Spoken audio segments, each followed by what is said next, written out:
نحمدہ و نصلی علی رسولہ الکریم اما بعد فاعوذ باللہ من الشیطان الرجیم بسم اللہ الرحمن الرحیم رب اشرح لی صدری ویسر لی امری واحلل عقدۃ من لسانی یفقہوا قولی۔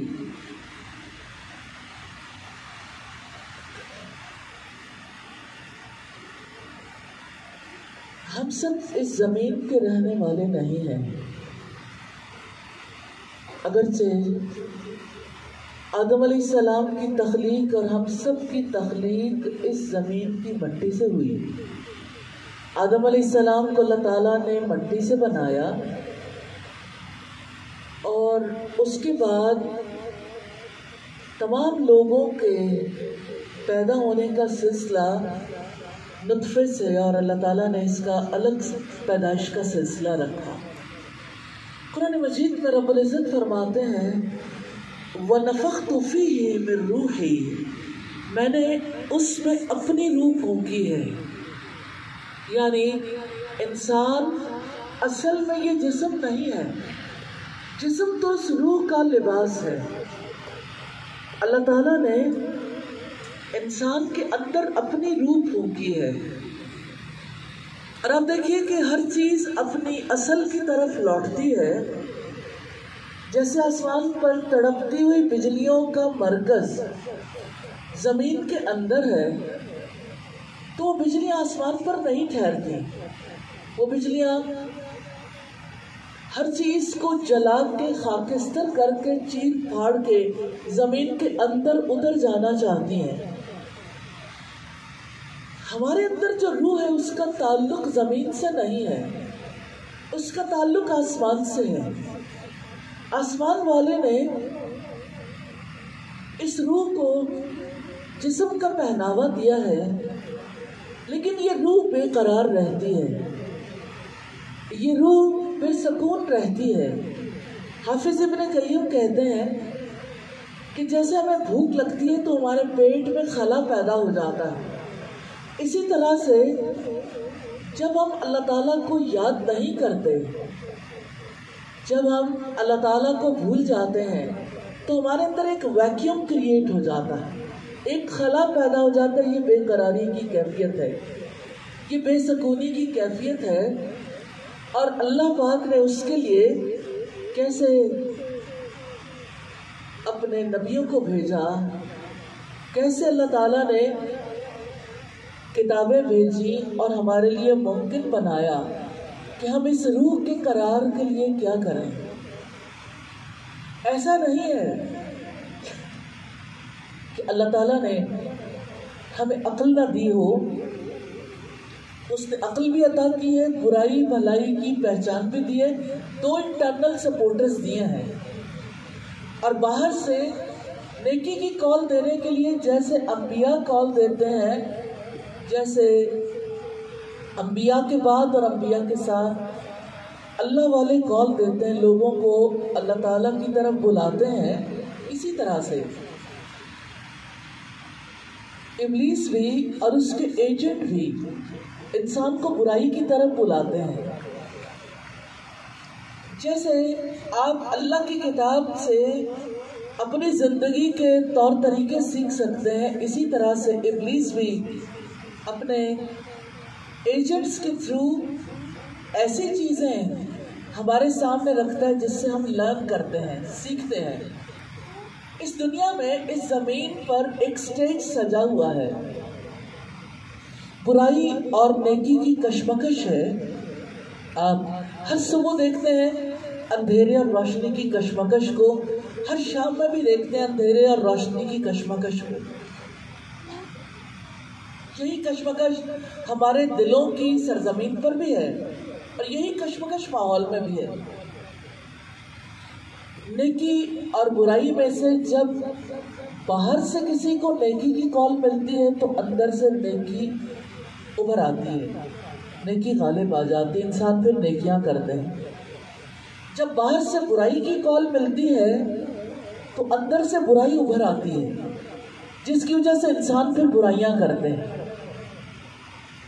یہ اللہ تعالیٰ کی رحمت ہے کہ اس نے زمین والوں پر احسان کیا ہے کہ انہی میں سے رسول بھیجے جو انہیں اللہ کی کتاب کی تلاوت کر کے سناتے ہیں، کتاب اور حکمت کی تعلیم دیتے ہیں، اور ان کے نفوس کا تزکیہ کرتے ہیں، برائی کے اثرات اور نشانات بھی مٹاتے ہیں۔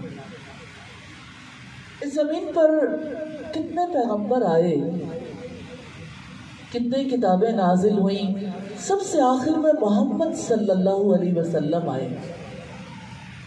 اللہ تعالیٰ نے آپ کی آمد سے پہلے سینکڑوں نہیں ہزاروں سال پہلے یہ انتظام کیا تھا کہ زمین پر اصلاح کا کام کیسے ہوگا۔ آپ آج بھی دیکھنا چاہیں اس دور کی یادگاریں باقی ہیں۔ حج پہ جانے والے عرفات جاتے ہیں، مینا جاتے ہیں، مزدلفہ جاتے ہیں، پہاڑوں کے درمیان گھری وادیوں میں آج بھی وہ نقوش ہم دیکھ سکتے ہیں۔ اس دور میں ہم پہنچ سکتے ہیں، ہم اندازہ لگا سکتے ہیں کہ کسی دور میں یہ علاقہ کیسے بے آب و گیا تھا۔ مکہ کی سرزمین کے بارے میں ڈاکٹر سعد المرصفی کہتے ہیں کہ اگر کوئی پرکار سے بھی لے کے دیکھنا چاہے تو an centre of the world ہے، بالکل دنیا کے مرکز میں۔ تو دنیا کے مرکز میں یہ ماحول تھا کہ وہ علاقہ صحرا تھا، وہ علاقہ کہیں کہیں پہاڑی بھی تھا، وہ علاقہ جہاں پانی نہیں تھا، وہ علاقہ جہاں کچھ اگتا نہیں تھا، وہ علاقہ جہاں کوئی انسان، چرند پرند، کوئی زیرو بستا نہیں تھا۔ اللہ تعالیٰ نے اسباب پیدا کیے۔ کیا آپ سوچ سکتے ہیں مکہ کی سرزمین پر آباد کاری کے لیے عراق میں ایک آگ میں حضرت ابراہیم علیہ السلام کو ڈالنے کی کوشش کی گئی؟ کوئی اس دور میں بھی امیجن نہیں کر سکتا تھا، آج بھی نہیں کر سکتا۔ ہاں، عراق سے ابراہیم علیہ السلام کا نکلنا بے مقصد حکمت سے خالی تو نہیں تھا۔ ابراہیم علیہ السلام کی کوئی اولاد نہیں تھی۔ مصر آئے اور مصر میں اس دور کے بادشاہ نے کیسے حضرت ابراہیم کی بیوی سارہ پر نظر رکھی اور کیسے حضرت سارہ نے دعا کی اور اس بادشاہ کا ہاتھ پتھر جیسا یا لوہے جیسا ہو گیا۔ پھر بادشاہ نے ریکویسٹ کی، وہ یہ تو ایمان نہیں رکھتا تھا کہ قوت قدرت اللہ کے ہاتھ میں ہے، لیکن اسے یہ پتا چل رہا تھا کہ اس عورت کی وجہ سے کچھ ہوا۔ کیا کوئی سوچ سکتا ہے کہ اس بادشاہ کا ہاتھ لوہے کا یا پتھر کا کیوں ہو گیا تھا؟ مکہ کی سرزمین کی آباد کاری کے لیے۔ اور ہاں، بادشاہ نے ایک نوجوان لڑکی گفٹ کی تھی حضرت سارہ کو، جس کا نام ہاجرہ تھا۔ اگر یہ سارے تدابیر نہ ہوتی تو سیدہ ہاجرہ کیسے حضرت سارہ کو ملتی اور حضرت سارہ کیسے انہیں گفٹ کرتی؟ یہی حضرت ہاجرہ ہیں جو حضرت اسماعیل علیہ السلام کی والدہ اور ابراہیم علیہ السلام کی بیوی بنی، اور اللہ تعالیٰ نے حکم دیا کہ دودھ پیتے بچے اور بیوی کو بلد امین مکہ میں چھوڑاؤ۔ ہاں، مکہ کی سرزمین تھی، وہی جگہ جہاں آج اللہ تعالیٰ کا گھر ہے۔ حضرت ہاجرہ سوچ نہیں سکتی تھی کیا کام ہوگا، بس انہیں یہ پتا تھا کہ اللہ کا حکم ہے تو اللہ کبھی ضائع نہیں کرے گا۔ ابراہیم علیہ السلام چھوڑ کے چلے گئے، کوئی زیرو نہیں تھا، کھانے پینے کا صرف اتنا سامان، ایک پوٹلی کھجوروں کی، ایک مشک پانی کی۔ رسالت کے مشن کے لیے کل یہ سامان تھا، کل یہ تیاری تھی۔ اور اب سوچئے کہ اس بچے پر حضرت ہاجرہ نے کتنی محنت کی اور اللہ تعالیٰ کی کتنی کرم نوازی تھی، جن کی پشت سے محمد صلی اللہ علیہ وسلم پیدا ہوئے۔ کیسے بنو جرہم کے لوگوں کے ساتھ حضرت ہاجرہ کا معاہدہ ہوا تھا کہ پانی پر میرا حق ہوگا. جب زمزم کا پانی حضرت ہاجرہ کو اور حضرت اسماعیل کو دیا گیا، حضرت ہاجرہ نے ایک واحد ریسورس تھا جس کے بارے میں کہا کہ اب اس پر فیصلہ کسی اور کا نہیں ہوگا، یہ فیصلہ میری مرضی کے بغیر نہیں ہوگا. یوں بلد امین مکہ کی بنیاد ایک عورت نے رکھی، اور اللہ تعالیٰ کے گھر کی تعمیر ابھی بہت دور تھی. اس وقت جب ان کا بیٹا بھاگ دوڑ کی عمر کو پہنچا تو حضرت ابراہیم علیہ السلام آئے. انہیں خواب میں دکھایا گیا کہ آپ اپنے اکلوتے بیٹے کو ذبح کر ڈالیے. اور ابراہیم علیہ السلام نے اپنے بیٹے کو بتایا تو بیٹے نے کہا آپ کو جو حکم دیا جا رہا ہے کر ڈالیے. ستجدنی انشاءاللہ من الصابرین، انشاءاللہ آپ مجھے ضرور صبر کرنے والوں میں سے پائیں گے. حضرت ہاجرہ کا توکل اور حضرت اسماعیل علیہ السلام کا صبر کہاں سے سیکھا تھا؟ یہ صبر اقبال کہتا ہے وہ فیضان نظر تھا یا کہ مکتب کی کرامت تھی، سکھائے کس نے اسماعیل کو آداب فرزندی. یہ کیسے ممکن ہوا کہ اسماعیل علیہ السلام کی اتنی بہترین تربیت ہوئی؟ وہ ایک ڈیزرٹ اسکول تھا جس میں کوئی ٹیچر نہیں تھی، ایک ماں تھی جس نے اپنے بچے کی تربیت کی تھی. ابراہیم علیہ السلام تو وہاں ہوتے نہیں تھے، اور ابراہیم علیہ السلام کی نسل سے حضرت ہاجرہ اور حضرت اسماعیل علیہ السلام کی نسل سے محمد صلی اللہ علیہ وسلم کو پیدا کیا گیا. دنیا بھر کے لوگوں کے لیے مثال ہے، ہر علاقے کے لوگوں کے لیے جہاں سہولیات ہیں یا سہولیات نہیں ہیں، ہر علاقے کے لوگوں نے کس طرح سے اس روشنی کو جو رب کی روشنی ہے، اس سکون اور قرار کو جو رب کے ساتھ تعلق سے ملتا ہے، دوسرے انسانوں تک پہنچانا ہے. کیسے ابراہیم علیہ السلام نے بیٹے کو قربان کر دیا، اللہ تعالیٰ نے بچا لیا، میٹھا ڈال دیا اس کی جگہ پر. پھر اللہ تعالیٰ نے حکم دیا اس جگہ پر میرا گھر تعمیر کیجئے. تو باپ بیٹے نے وہ گھر تعمیر کیا، لیکن ابراہیم علیہ السلام کو پتہ نہیں تھا آباد کیسے ہوگا. پھر ابراہیم علیہ السلام نے دعا کی تھی کہ اے ہمارے رب، انہی میں سے ایک پیغمبر کو مبعوث کر دیجئے جو انہیں تیری آیات کی تلاوت کر کے سنائے، انہیں کتاب اور حکمت کی تعلیم دے اور ان کے نفوس کا تزکیہ کرے.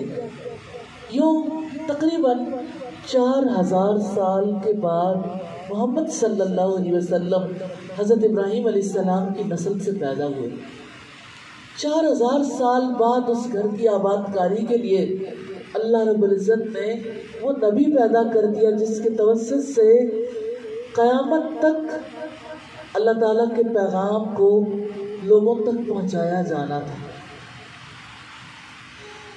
محمد صلی اللہ علیہ وسلم جب پیدا ہوئے کچھ نشانیاں ظاہر ہوئی تھیں جس سے یہ پتہ چلا تھا کہ کوئی خاص بچہ ہے. پہلی نشانی آپ کی پیدائش سے پہلے تھی، سب کو یاد کروا دیا گیا. ایک قربانی تو اس بچے کی دی گئی تھی جو ابراہیم علیہ السلام کا بیٹا تھا اسماعیل، اور ایک قربانی عبد المطلب نے جو رسول اللہ کے دادا تھے، انہوں نے نظر مانی تھی کہ اللہ تعالیٰ اگر مجھے 10 بیٹے دے گا، ایک اللہ کی راہ میں قربان کر دوں گا. جانے کیوں ایسی نظر مانی، لیکن جب وہ بیٹا پل بڑھ کے جوان ہوا، نظر پوری کرنے کا وقت آیا، تو اب دل نہیں مانتا تھا لیکن نظر بھی پوری کرنی تھی. کسی نے سمجھایا کہ آپ یوں کریں کہ 10 اونٹوں کے بدلے میں، یعنی 10 اونٹ دے کر عبداللہ کی قربانی سے گریز کر لیں.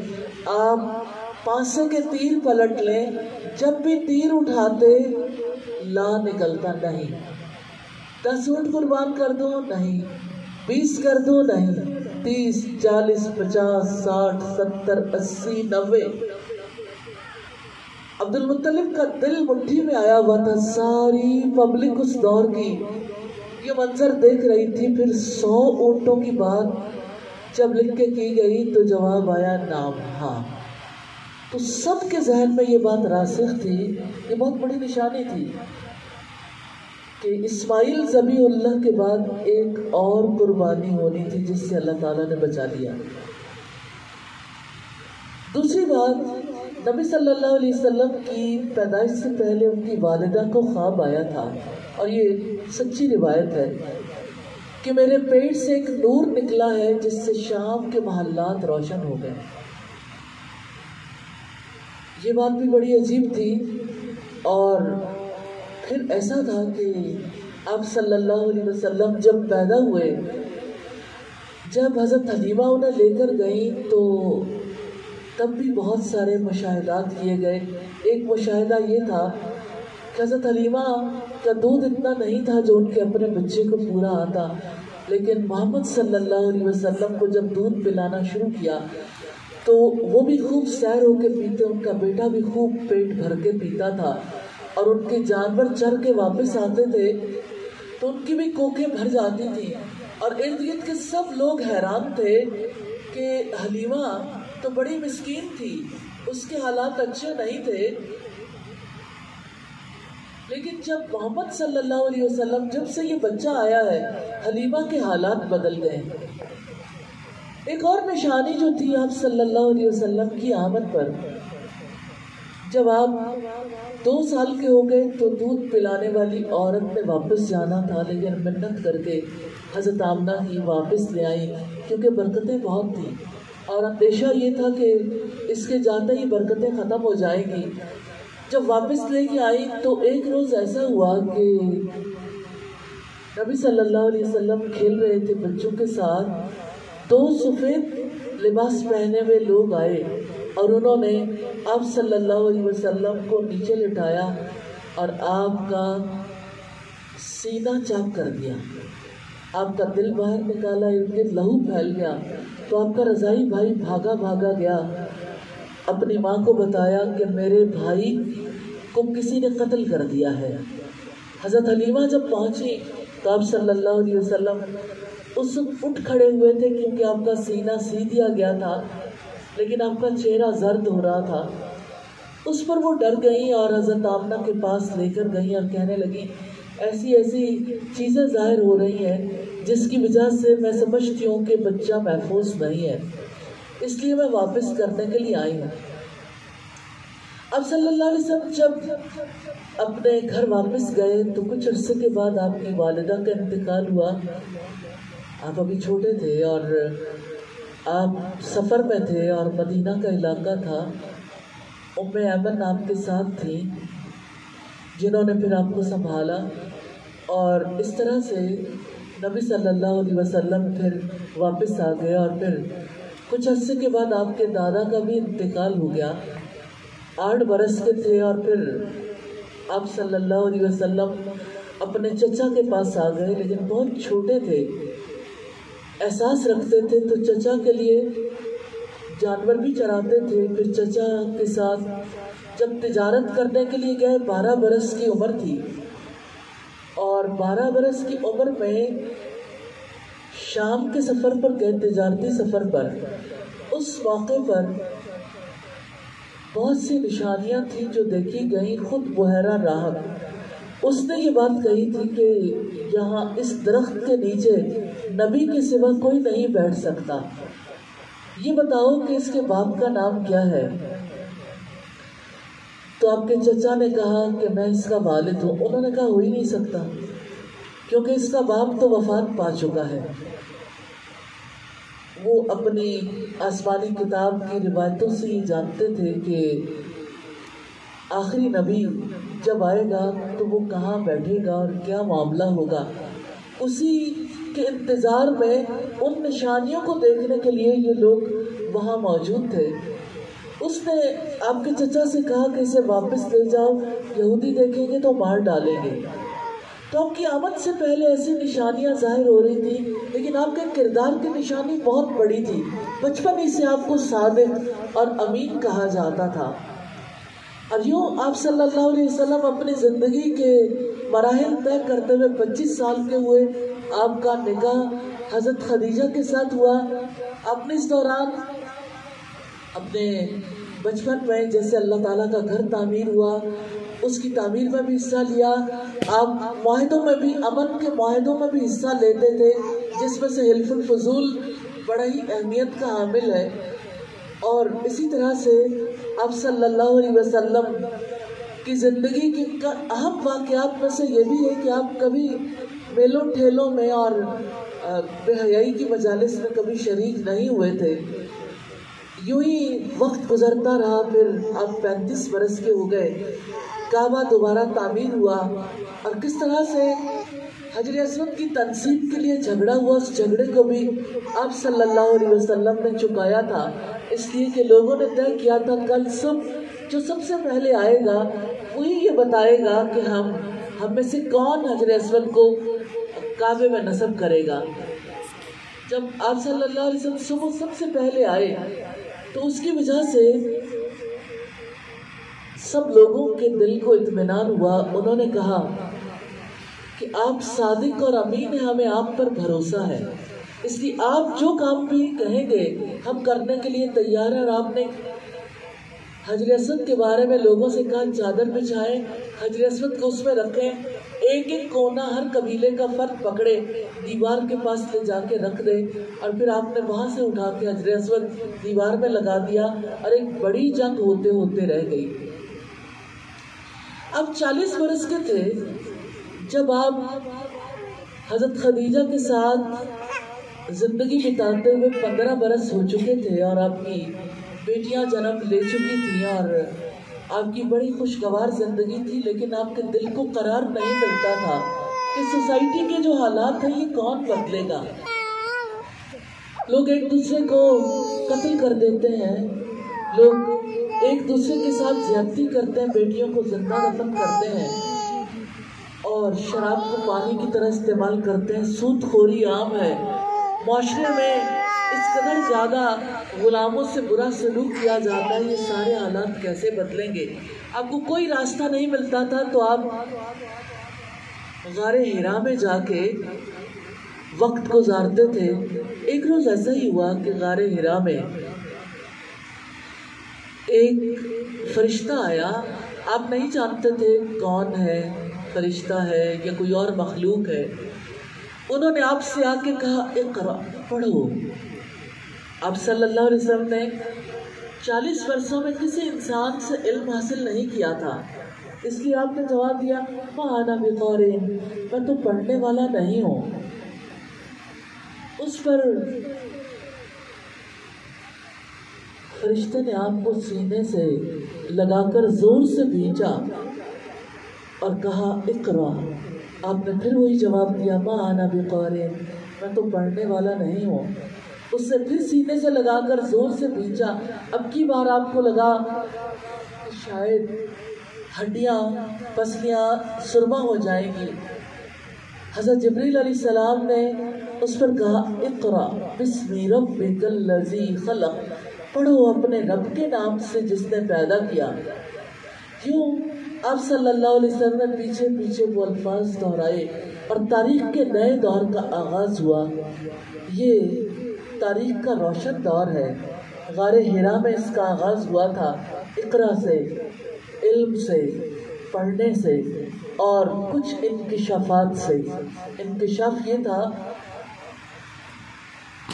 کہ اللہ کا نام، رب کا نام بڑا ہے، اسی سے کام شروع کرنے ہیں. تعلیم بھی رب کے نام سے ہوگی. اور اس دور میں کوئی نہیں جانتا تھا خلق الانسان من علق، کہ انسان کو جمے ہوئے خون کی پھٹکی سے پیدا کیا. آج ریسرچز ہمیں بتاتی ہیں انسان کی تخلیق کے مراحل کو، لیکن تب کوئی نہیں جانتا تھا. اقرا وربک الاکرم، پڑھو اور تمہارا رب کریم ہے. یعنی اس عزت والے نے علم دیا ہے جس نے انسان کو قلم کے ذریعے سے علم دیا اور انسان کو وہ کچھ سکھایا جو وہ جانتا نہیں تھا. نبی صلی اللہ علیہ وسلم اتنی گہری باتیں لے کے جب حرا سے اتر رہے تھے آپ کا دل زور زور سے دھک دھک دھک دھک کر رہا تھا. اب اسی کیفیت میں گھر پہنچے. آپ جانتے ہیں انگزائٹی بڑھ جاتی, کوئی کیفیت ایسی ہوتی جس میں آپ کی ہارٹ بیٹ بہت تیز ہو جاتی ہے. رسول اللہ بھی گھر آئے اور حضرت خدیجہ سے کہا زملونی زملونی, مجھے کچھ اڑا دو. حضرت خدیجہ نے آپ صلی اللہ علیہ وسلم کو چادر اڑا دی اور خود خاموش ہو کے بیٹھ گئی کہ کب سکون میں آتے ہیں اور بتاتے ہیں. پھر جب آپ کو کچھ سکون ہوا تو آپ نے فرمایا لقد خشیت علی نفسی, مجھے میری جان کا ڈر ہے. اس پر حضرت خدیجہ نے کہا تھا کلا واللہ ما یخزیک اللہ ابدا, ہرگز نہیں, اللہ کی قسم اللہ تعالیٰ آپ کو کبھی رسوا نہیں کرے گا. انک لتصل الرحم, بے شک آپ صلہ رحمی کرتے ہیں, آپ درماندوں کو مجبوروں کو کما کر دیتے ہیں, بے سہارا لوگوں کی مدد کرتے ہیں, آپ مہمان نوازی کرتے ہیں, حق کے معاملے میں جن کو مشکلات پیش آتی ہیں ان کی مدد کرتے ہیں. اللہ آپ کو کبھی رسوا نہیں کرے گا. حضرت خدیجہ کی گواہی بہت بڑی ہے, یہ آپ کے حسن اخلاق پر بہت بڑی سٹیٹمنٹ ہے.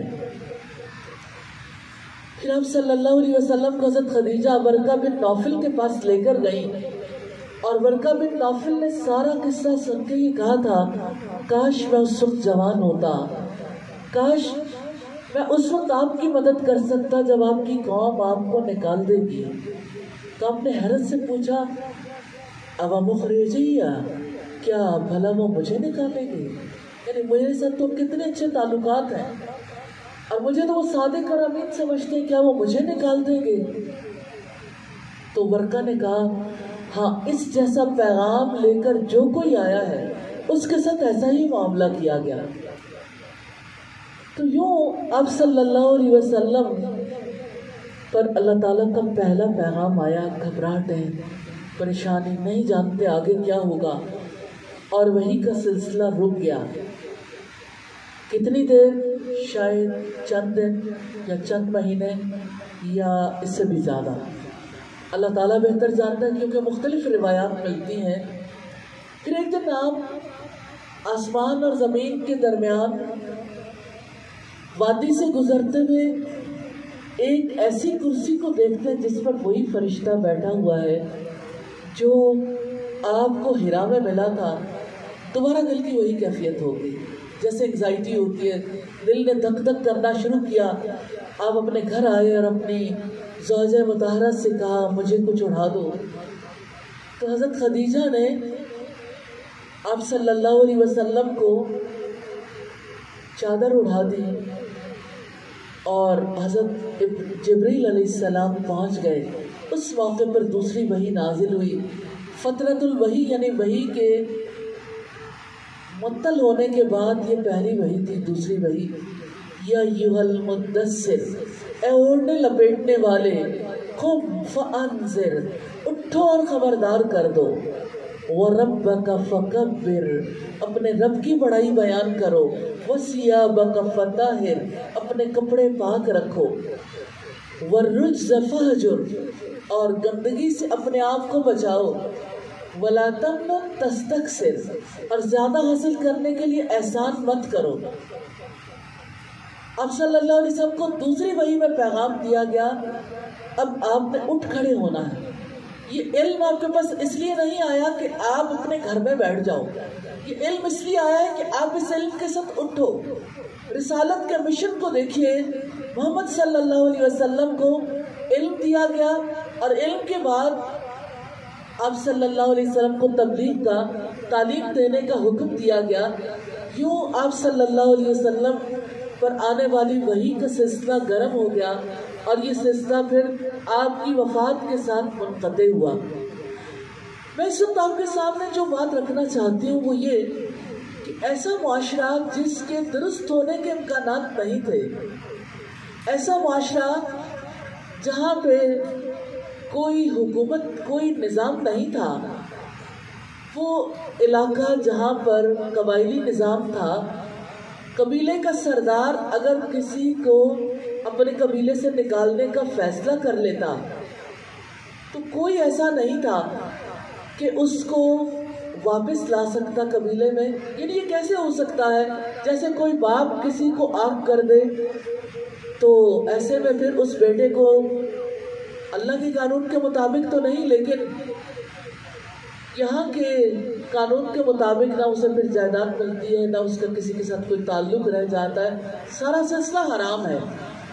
لیکن میں یہ بات واضح کرنا چاہتی ہوں کہ محمد صلی اللہ علیہ وسلم نے جب اللہ کا پیغام پہنچایا ابتدائی 3 سال چھپ کر اور پھر آپ کو کھلے عام تبلیغ کرنے کا حکم دیا گیا.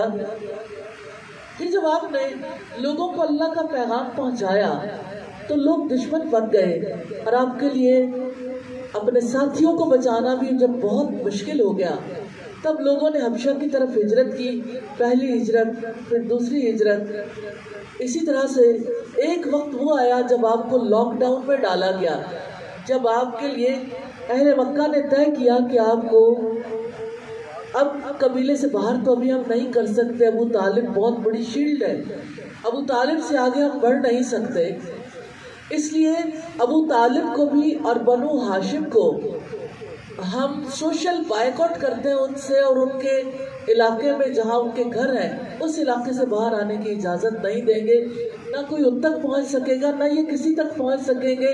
کھانا پینا دیگر ضروریات زندگی سب بند کر دی گئی. 3 سال ایسے گزرے.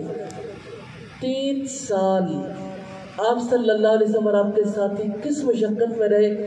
آپ نے ایک بار فرمایا, یہ مشکات کی روایت ہے, کہ مجھ پر 30 دن اور 30 راتیں ایسی گزری ہیں کہ میرے اور بلال کے پاس ایک پوٹلی کے سوا کچھ نہیں تھا جس میں کھجور کی گٹھلیاں تھیں, جس گٹھلی کو ہم نکال کر منہ میں رکھ لیتے, کچھ دیر تک منہ میں رکھتے پھر دوبارہ واپس پوٹلی میں رکھ دیتے.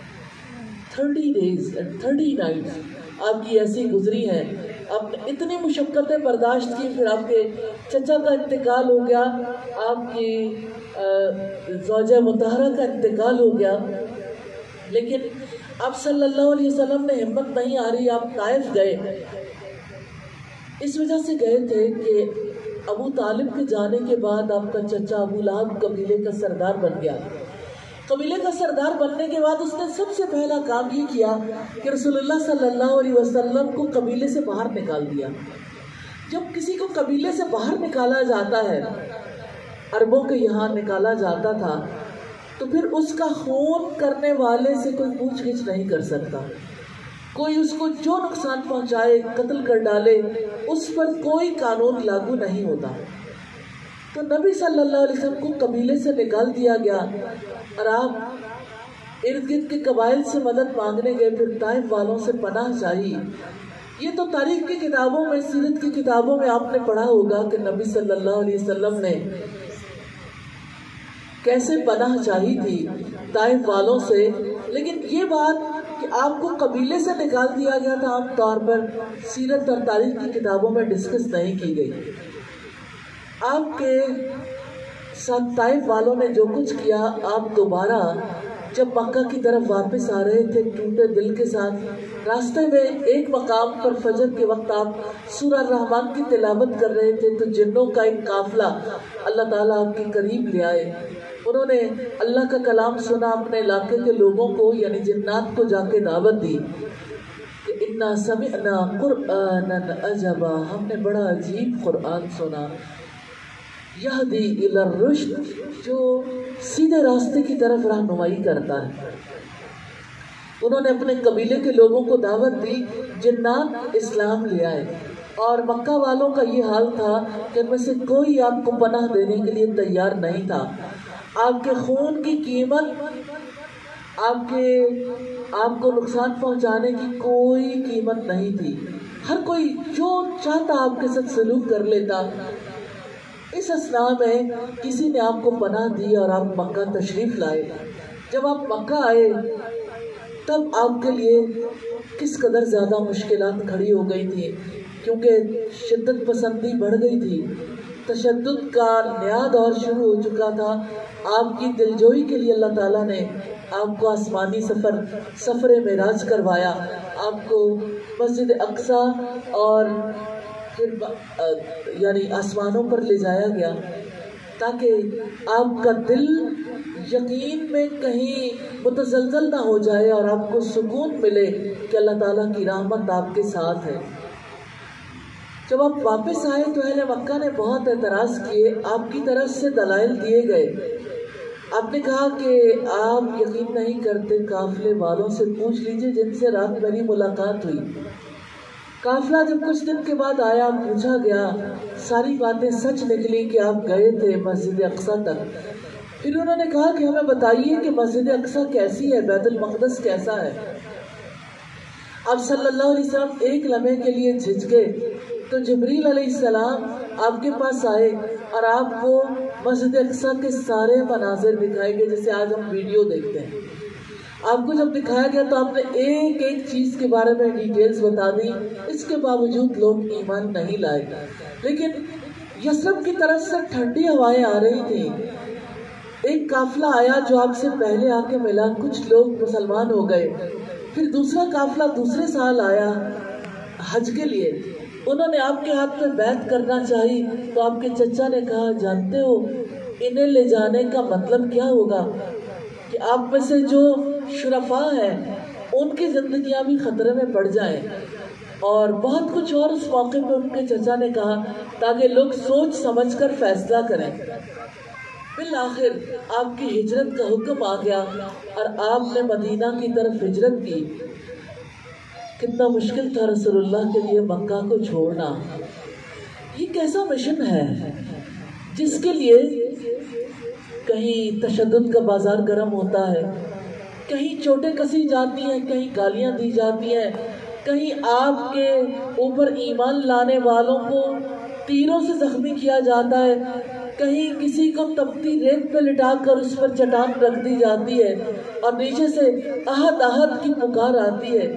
عورتیں اور مرد شدت سے آزمائے جا رہے تھے۔ کہیں کوئی ایسا بھی ہے جس کو انگاروں پر لٹا کر اس سے مطالبہ کیا جاتا ہے کہ اب بھی چھوڑ دو، اور ان کی چربی پگھلتی ہے اور انگارے بجھ جاتے ہیں، اور ان کی کمر میں حضرت عمر وہ نشان دیکھا کرتے تھے، جہاں سے چربی پگھل گئی تو ہاتھ پورا اندر چلا جاتا تھا، اور حضرت عمر کی آنکھیں ہمیشہ بھیگ جاتی تھی کہ یہ رسالت کا مشن، یہ قرآن پہنچانا، یہ لوگوں کو اللہ کی وحی سکھانا، اللہ تعالیٰ کا پسندیدہ لائف سٹائل سکھانا، یہ کیسا عمل ہے جس کی وجہ سے اتنی بڑی دشمنی کی جاتی ہے، اور کس طرح سے آپ صلی اللہ علیہ وسلم کو آپ کا گھر بار، آپ کے ساتھیوں کو اپنا بزنس، اپنا علاقہ چھوڑنے کے لیے مجبور کیا گیا۔ جب آپ مدینہ گئے لوگ ٹھنڈے پیٹوں پھر بھی نہیں بیٹھے۔ کیسے 2 ہجری میں غزوہ بدر ہوا، پھر 3 ہجری میں غزوہ احد ہوا، پھر کیسے 5 ہجری میں غزوہ احزاب ہوا، اور چھوٹے چھوٹے غزوات اور سرایا تو جاری ہی رہے۔ لگتا تھا کہ مدینہ میں یہ جو چھوٹا سا گروپ ہے، گروپ آف پیپل ہے، انہیں کوئی زمین پر زندہ نہیں چھوڑے گا، لیکن اللہ تعالیٰ کی مدد آپ کے ساتھ تھی۔ اور غزوہ احزاب کے بارے میں اللہ تعالیٰ تبصرہ کرتے ہیں کہ یاد کرو جب کلیجے منہ کو آ گئے تھے، یعنی کوئی تمہارا مددگار نہیں تھا، اللہ نے آندھی کے ذریعے سے تمہاری مدد کی تھی، کس طرح آندھی چلی اور آندھی کی وجہ سے کس طرح سے فوجوں کے خیمے اکھڑ گئے اور وہ واپس چلی گئی۔ کوئی انہیں واپس لے جانے والا نہیں تھا، وہ رب ہی تھا، اور اللہ تعالیٰ نے خوشخبری دے دی کہ آئندہ اب ان میں سے کوئی تم پر چڑھائی کرنے نہیں آئے گا، اب آپ ان کے پاس جاؤ گے۔ اور پھر یوں ہوا کہ آپ عمرہ کرنے کے لیے نکلے 6 ہجری میں، اور آپ کو روک دیا گیا اور صلح حدیبیہ کا واقعہ ہوا۔ پھر جنگ بندی کا معاہدہ تھا، جنگ بندی کے معاہدے کی وجہ سے آپ کو بہت زیادہ لوگوں تک اللہ کا پیغام پہنچانے کا موقع ملا، اور اس طرح سے 8 ہجری میں آپ صلی اللہ علیہ وسلم مکہ کو فتح کرنے کی غرض سے نکلے، اور مکہ ایک قطرہ خون بہائے بغیر اللہ تعالیٰ کے فضل و کرم سے فتح ہو گیا۔ اور آپ فاتح کی حیثیت سے مدینہ واپس تشریف لائے۔ 9 ہجری ایسا سال ہے جس میں بہت زیادہ وفود پورے عرب کی طرف سے آپ کے پاس آئے، اور 10 ہجری میں آپ نے حج کیا، اور یہ آخری حج تھا جس میں آپ نے سپیچز کی، جس کو خطبہ حجۃ الوداع کے نام سے یاد کیا جاتا ہے، جس میں آپ صلی اللہ علیہ وسلم نے بڑی اہم انسٹرکشنز دی۔ جیسے آپ نے فرمایا ایو یوم ھذا، یہ کون سا دن ہے؟ لوگوں نے سمجھا شاید اس دن کا نام بدلنے والا ہے۔ انہوں نے کہا اللہ اور اس کے رسول بہتر جانتے ہیں۔ تو آپ نے فرمایا کیا یہ یوم النحر نہیں ہے، 10 ذو الحجہ؟ لوگوں نے کہا ہاں۔ آپ نے فرمایا ایو بلد ھذا، یہ کون سا شہر ہے؟ لوگوں نے سمجھا شاید بلد امین کا نام بدل جائے گا۔ آپ صلی اللہ علیہ وسلم سے انہوں نے کہا اللہ اور اس کے رسول ہی بہتر جانتے ہیں۔ اس پر آپ نے فرمایا کیا یہ بلد امین مکہ نہیں ہے؟ تو سب لوگوں کو سکون آیا کہ ہاں یہ وہی ہے۔ پھر آپ نے کہا ایو شہر ھذا، یہ کون سا مہینہ ہے؟ لوگوں نے سمجھا کہ شاید ذو الحجہ کا نام بدلنے والا ہے۔ پھر لوگوں نے کہا اللہ اور اس کے رسول ہی بہتر جانتے ہیں۔ تو آپ نے فرمایا کیا یہ ذو الحجہ نہیں ہے؟ یہ آپ نے لوگوں کے ذہنوں میں تازہ کرنا تھا کس جگہ، کس مقام پر، کس دن، کس مہینے میں کیا بات کہی گئی۔ اس موقع پر آپ صلی اللہ علیہ وسلم نے لوگوں سے کہا یاد رکھو مسلمان پورے کا پورا دوسرے پر حرام ہے، اس کی جان، مال۔ مسلمان کسی کی عزت کو بٹا نہیں لگا سکتا، کسی کا مال ہڑپ نہیں کر سکتا، کسی کی جان نہیں لے سکتا۔ آپ صلی اللہ علیہ وسلم نے عورتوں اور غلاموں کے بارے میں انسٹرکشنز دی، تمہاری عورتیں تمہارے غلام، جو خود کھاؤ انہیں کھلاؤ، جو خود پہنو انہیں پہناؤ۔ آپ صلی اللہ علیہ وسلم مختلف ہدایات دیتے رہے، اور پھر آپ جب واپس آئے تو اللہ تعالیٰ کا بلاوا آ گیا، اور آپ صلی اللہ علیہ وسلم نے داعی اجل کو لبیک کہا۔ آپ کی پوری حیات گواہ ہے، آپ نے اللہ تعالیٰ کے پیغام کو جو آپ میں سے ہر ایک گھر کے اندر موجود ہے، قرآن مجید کو چھپایا نہیں، قرآن مجید کو بے مقصد اپنے گھر میں رکھا نہیں، قرآن مجید کو، اس کے پیغام کو لوگوں کو سکھایا، تعلیم دی، اس کی تبلیغ کی، ایک گروپ آف پیپل تیار کیا، مدینہ کی ریاست میں اس نظام کو قائم کیا، اور ہمارے لیے یہ پیغام چھوڑ گئے کہ العلماء ورثۃ الانبیاء، علماء علم والے انبیاء کے وارث ہوتے ہیں، اور انبیاء درہم و دینار کا ورثہ نہیں چھوڑتے۔ تو یہ ہمارا ورثہ ہے۔ لیکن آپ سے پوچھنا چاہتی ہوں، 4 انگلی زمین کے لیے لوگ بھائی تک کا گلا کاٹ دیتے ہیں، بھائی بھائی کا گلا کاٹ دیتا ہے۔ یہ اتنا بڑا ورثہ ہے جس نے اس جہان میں بھی کام آنا ہے، آنے والے جہان میں بھی۔ اس ورثے کے لیے ہم نے کتنی کوشش کی، جس کے بارے میں رب العزت نے فرمایا یہ قرآن اللہ کی رسی ہے جس کا ایک سرا اللہ تعالیٰ کے ہاتھ میں ہے اور دوسرا سرا بندے کے ہاتھ میں۔ تو اپنے ہاتھ دیکھیے، ان ہاتھوں میں قرآن ہے۔ اب کہہ سکتے ہیں کہ ہر وقت تو قرآن لے کے نہیں پھر سکتے، میری یہ مراد نہیں ہے۔ میری مراد یہ ہے جیسے حضرت یحییٰ سے اللہ تعالیٰ نے یہ کہا تھا نا، خُذِ الْكِتَابَ بِقُوَّةٍ، اس کتاب کو مضبوطی سے پکڑ لو۔ اس کا مطلب یہ نہیں تھا کہ پکڑے رکھو، سینے سے لگائے رکھو۔ اس سے مراد یہ ہے کہ کتاب آپ کی دسترس میں رہے، کتاب آپ کو سمجھ آئے، قرآن کا آپ علم حاصل کریں اور اس پر عمل کریں اور اس کا پیغام پہنچائیں۔ تو یہ قرآن اللہ کی رسی ہے جس کا ایک سرا بندے کے ہاتھ میں ہے اور دوسرا اللہ تعالیٰ کے ہاتھ میں۔ تو جو اس سرے کو پکڑے گا ہی نہیں، نہ ہاتھ میں، نہ دل میں، نہ زندگی میں، تو جس نے پکڑا ہی نہیں، اس نے رسالت کے مشن پر ایمان لانے کا کیا واقعی سچا دعویٰ کیا ہے؟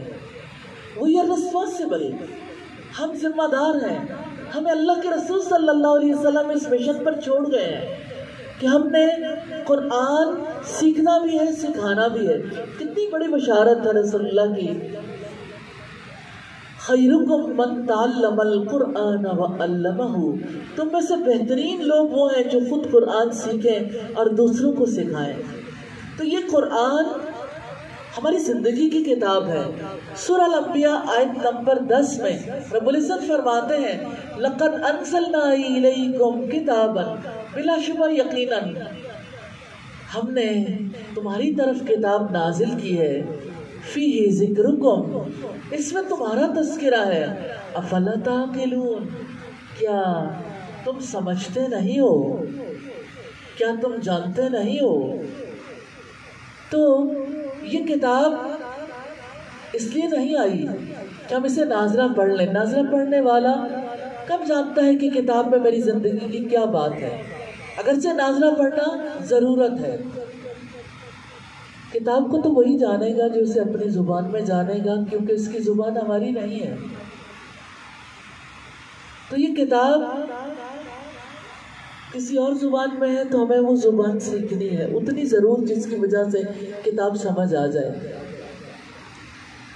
اس قرآن کے بارے میں نبی صلی اللہ علیہ وسلم نے فرمایا القرآن حجت لک او علیک، یہ قرآن یا تو تمہارے حق میں حجت ہے یا تمہارے خلاف۔ اس قرآن کو اللہ تعالیٰ نے شفیع بنانا ہے، اس نے گواہی دینی ہے، اس کے خلاف گواہی نہیں ہوگی کیا جس نے قرآن کو اپنے زندگی کی کتابی نہیں بنایا۔